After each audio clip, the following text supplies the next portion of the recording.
Welcome back. This is script 3 of 6 in our series on Unpacked. Today we're covering ethical considerations in deploying large language models like ChatGPT. So, we've been talking about these amazing AI language models that can write poems about your cat in the style of Shakespeare or explain quantum physics using only Taylor Swift lyrics.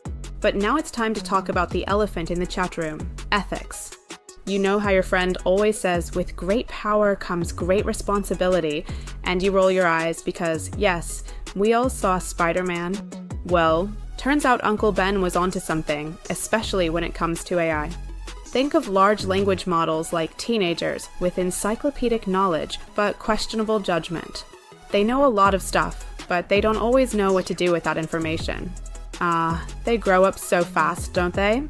First ethical consideration, bias.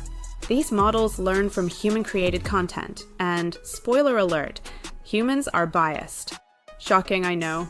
It's like if you raised a child exclusively on reality TV shows. They might think throwing drinks in people's faces is an appropriate response to mild disagreement. When ChatGPT and its AI cousins absorb bias training data, they can perpetuate or even amplify those biases. So we need to be constantly checking that these models aren't accidentally becoming digital discrimination machines. Next up, privacy concerns. These models need massive amounts of data for training. Where does that data come from? Well, partly from us. Our blogs, tweets, emails. It's like we've been unknowingly contributing to a global AI potluck, and not everyone remembered to label their dish. Then there's the truth problem. These models can sound incredibly confident while being completely wrong, like that one friend who insists they know a shortcut that ends up adding an hour to your journey. Trust me, this is definitely how you get to the airport. No, ChatGPT, that's definitely not how mitochondria work. This hallucination issue isn't just annoying, it can be dangerous if people rely on made-up information for important decisions.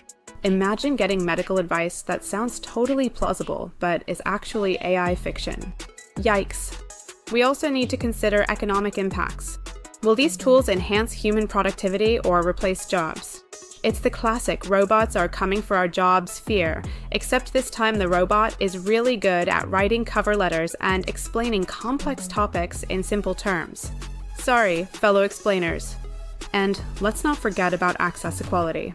If only wealthy institutions or individuals can use these powerful tools, we risk creating a new digital divide, kind of like if only some kids got calculators in math class while others had to count on their fingers.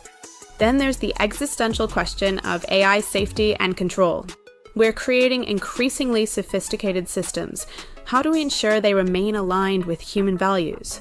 It's less evil robot uprising and more, whoops, we ask the AI to maximize happiness and now everyone's on mandatory smile duty. The point is, we need guardrails, transparency, and continuous ethical oversight as these technologies develop.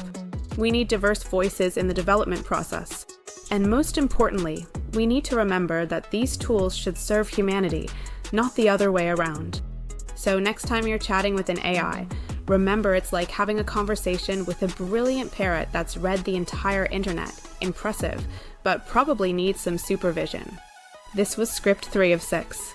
For more information and to continue learning, visit dmpgh.com. That's dmpgh.com. Thanks for watching, and keep growing that brain.